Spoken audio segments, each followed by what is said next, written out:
Hey, what's up, everyone?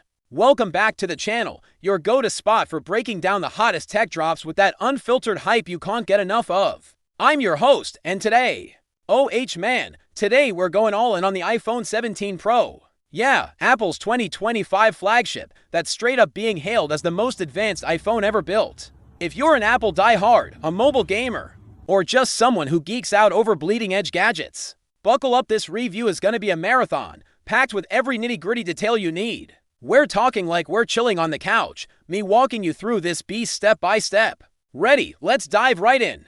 First off, let's hit the stuff that really matters if you're eyeing an upgrade: performance and gaming. Capabilities. Picture this: the iPhone 17 Pro is powered by the A19 Pro chip, cranked out on TSMC's top-tier 3nm process variants. Folks, this isn't some incremental tweak, it's a massive leap, especially in graphics. And it smokes literally every other phone out there. Except, okay, it's big bro, the 17 Pro Max. But let's get into the weeds, cause I know y'all want those benchmarks and hard numbers to stack up against your current ride. On the GPU front, we're seeing a generational jump that's just absurd in graphics performance. Remember those meager gains from past years? Yeah, Apple's like, nah, we're done with that. In brutal tests like Steel Nomad Lite, the 17 Pro leaves the iPhone 15 Pro eating dust its way ahead, as the tech heads put it. And ray tracing? RT is the star of this show. The 17 Pro doubles the performance compared to the 2-year-old 15 Pro. That's a game changer. Guys think buttery smooth future AAA titles that actually feel next level. But wait, there's architecture magic too. They've baked in second-generation dynamic caching into the GPU setup.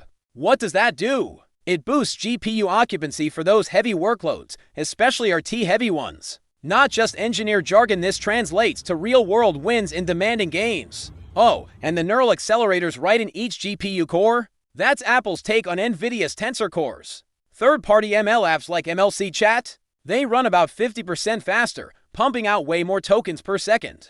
I ran some tests here on the channel, and the speed up is legit. If you're into on-device AI, this'll shave hours off your workflow. Now, onto what I call console-level gaming in your pocket. The iPhone 17 Pro finally delivers on that gaming on the go dream without the compromises. Take Resident Evil 3 Remake at max settings. We're hitting mid-50s FPS on the 17 Pro, while the 15 Pro chugs along at a measly 28. Night and day. Death Stranding. The 17 Pro locks in 30 FPS much more reliably. The 15 Pro was dipping into the low to mid-20s. Total frustration fest. And Assassin's Creed Mirage. The 15 Pro was a mess. Long pauses, frame drops that kill immersion. On the 17 Pro, much better. No hitches in sight. It's fast enough to blitz through just about anything you throw at it, fixing those random stutters and pauses that haunted older hardware. I binged sessions for hours. And the heat. Managed like a champ, no throttling to ruin the vibe. This is real deal mobile gaming, people.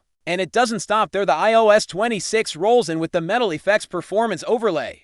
This is gold for devs and tinkerers. Real-time insights into iOS app performance, tracking shader compilation quirks, and even input target resolutions from Apple scalers. Shader compilation in big iOS games, handled during install or load screens to dodge those massive in-game stutters. I flipped it on mid-game and went full nerd mode, pouring over the data. If you're building apps, you'll lose your mind in the best way. Alright, quick water break in the script cause we're just warming up.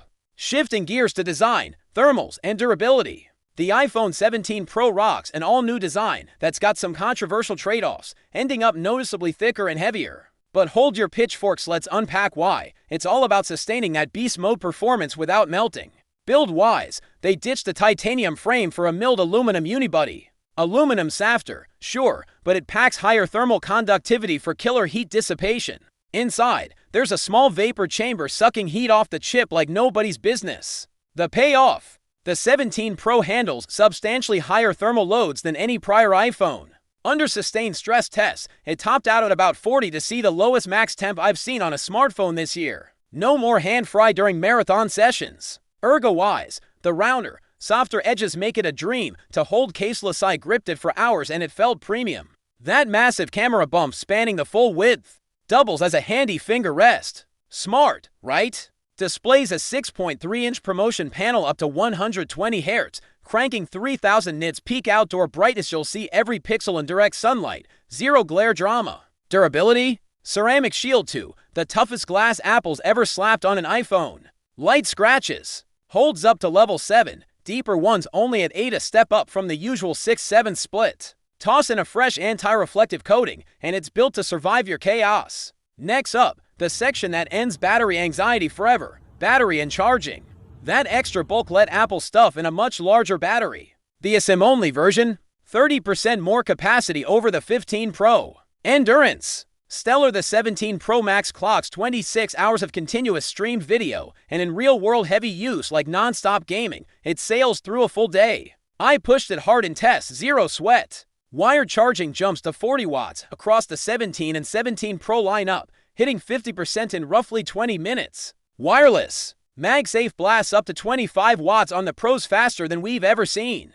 Qi keeps pace at 25 watts too. Charges like lightning, folks. We're cruising into the camera system now, with some serious overhauls, especially on the telephoto and selfie cams. All 3 rear shooters, main, ultra-wide, tele are 48 megapixel beasts. The telephoto gets a glow-up from 3x 77mm equiv on the 15 Pro to 4x 100mm equiv on the 17 Pro. Overall image quality edges out the 16 Pro's 5x in most shots. And that hyped 8x optical quality zoom.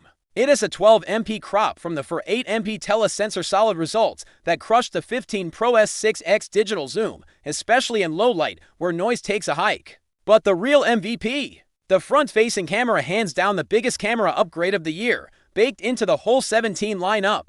It's a new 18-megapixel square sensor. Square lets you snag landscape shots or 16:9 video while holding portrait style. Image quality. Bigger sensor means way less noise and softness. Killer in dim conditions. Center stage with AI auto framing. Handy, but heads up, people detection can be spotty sometimes. Give it a spin. For the pros out there, video features are next level. Apple Log to sharpens the color pipeline, squeezing more shadow detail. Gen Lock for sensing multicam setups in pro rigs. Stabilization, shockingly stable. Action mode blends lens gimbal with software wizardry to lock steady even at 8x zoom. And dual capture. Front and rear recording simultaneously. Vloggers and filmmakers, eat your hearts out. Quick pricing and storage rundown. Starts at $1,099 with base storage bumped to 256 gigabytes. Bye-bye. 1 to 8 GB tier. Wrapping this epic up, guys, the iPhone 17 Pro is a straight-up relative triumph. Yeah, it's thicker and heavier for those thermal and battery gains, but those are the smart trade-offs, unlocking insane performance and pro tools. If you're chasing peak power for AAA games, pro shoots, or heavy creative work, this is a no-brainer upgrade. What do you think worth the switch? Drop your takes in the comments. Smash that like if this deep dive hit the spot. Oh, and if you haven't already, hit that subscribe button and ring the bell. Join the squad for more tech deep dives like this one. Catch you next time. Tech fam, peace.